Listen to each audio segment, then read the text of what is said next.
part 2 ng pag-style natin itong white na maxi skirt. Yan yung tsura niya kapag nakasuot ng pink ng wig. Oh, di ba? Ang cute. Very soft girl vibe, ganon. Hindi ko sure kung soft girl pa rin to, pero it's giving. Pwede rin tayo maglagay ng, ng bow at the back. Mukha na tayo anime. Ang cute niya, be! Ooh! And yung suot ko is yung slip-on sandals lang natin 200 plus. Pag ito ang binili ninyo, plus 1 kayo ng size. So ako 36 ako, 37 yung binili ko.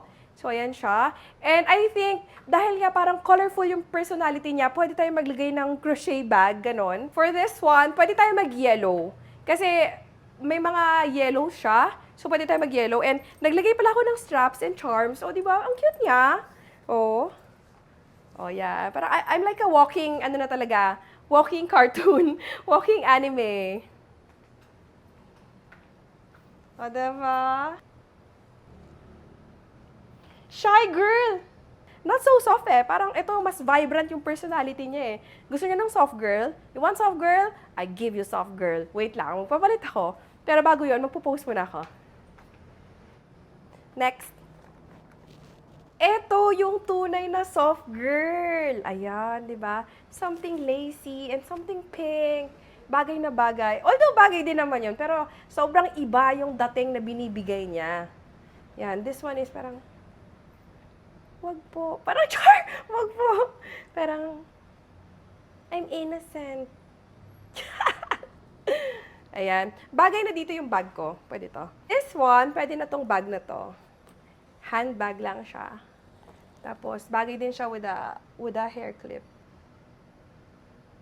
Char! Shy girl! Shy girl!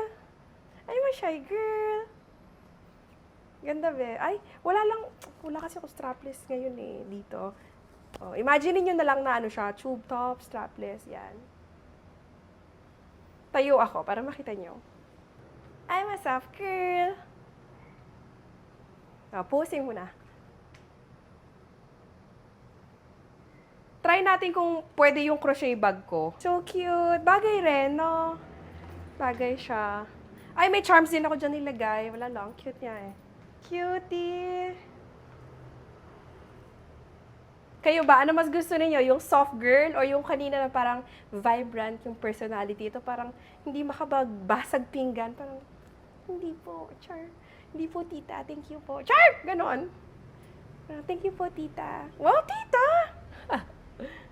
Ito pala yung isang bag na bagay. So, ayan, adjustable to. Pwedeng mas mahaba. Pero gusto ko siya like a kilikili bag lang. Kasama na pala siyang flower na parang pasabit. Cloud bag naman yung tawag dito. Yung parang mga puffy bilog-bilog. Ayan. So cute.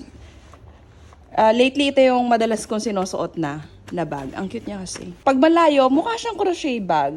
Kasi nga, parang textured, puffy, gano'n.